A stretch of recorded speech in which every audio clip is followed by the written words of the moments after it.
Hello, welcome to episode 74 of the Epic Film Challenge 2, 1001 Movies You Must See Before You Die.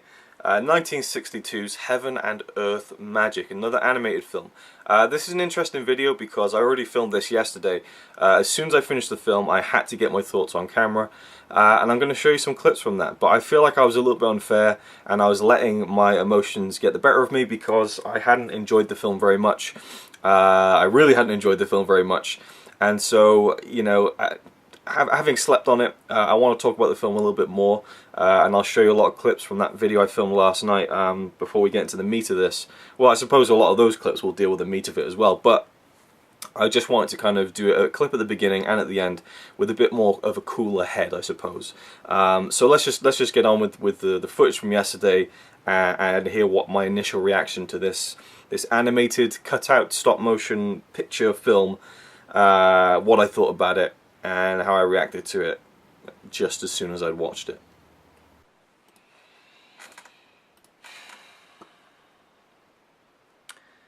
Hello, welcome to episode 74 of the Epic Film Challenge 2.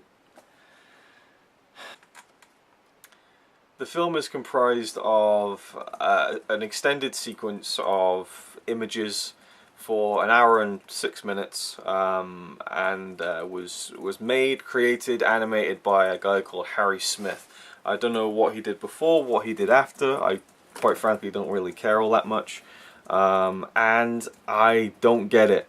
I don't get it. I mean, it's one thing to watch a film like this and be like, yeah, I don't get it, I don't enjoy it. It's another thing when it's in a book called 1001 Movies You Must See Before You Die.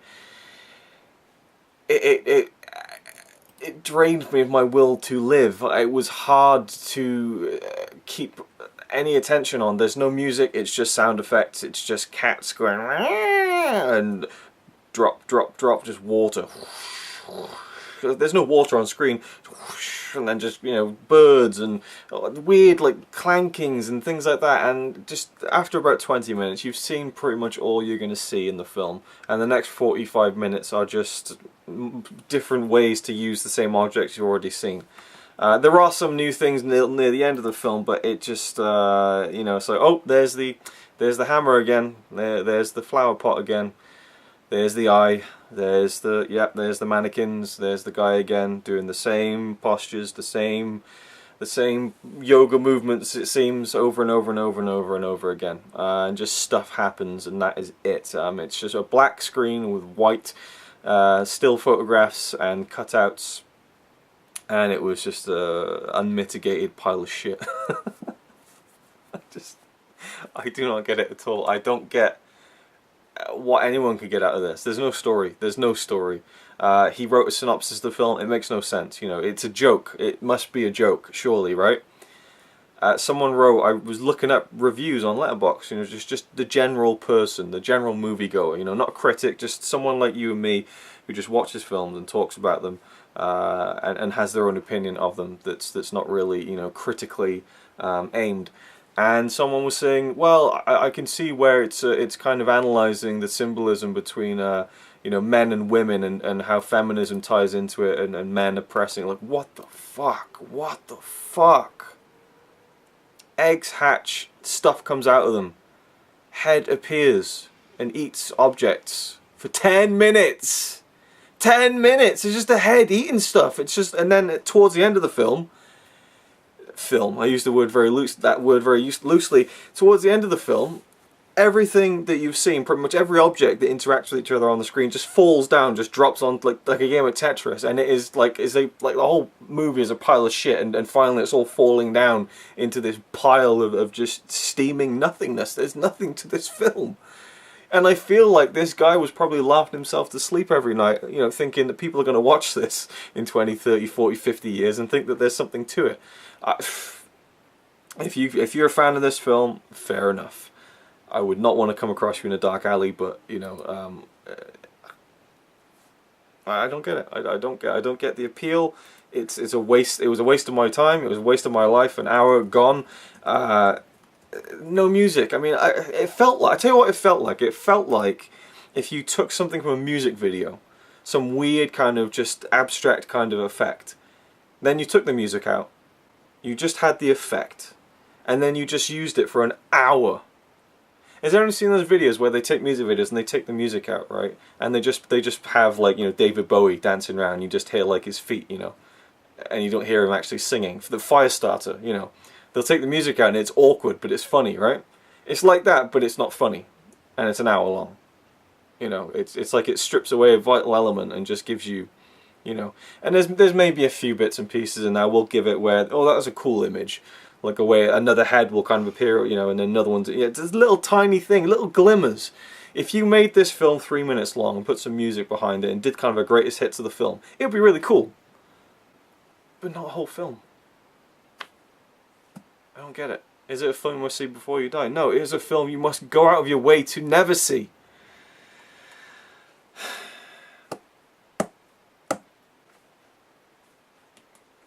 If there's some sort of deeper meaning to analyse, then it's beyond. I'm losing my voice.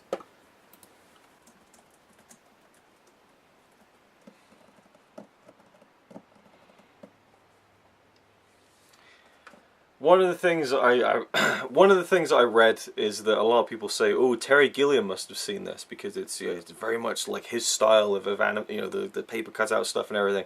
And even if it is, I don't care. You know, just because something inspired someone who went on to do it and use that thing better doesn't mean that that is something you should see before you die. Just watch the person who did it properly, you know. And again, I see people saying, "Oh, it's one of the greatest films of all time." It's like, I feel like I'm in the Truman Show when I read something like that. It's one of the greatest films of all time. Who the fuck? And I wish I was kidding. Some people hold it in that higher regard. I do not get it. I will never get it. Don't watch it. Thank you for watching this. I would even say that this video I'm making right now has more worth than that film. Which sounds terrible, but I think it's true. See you in the next one.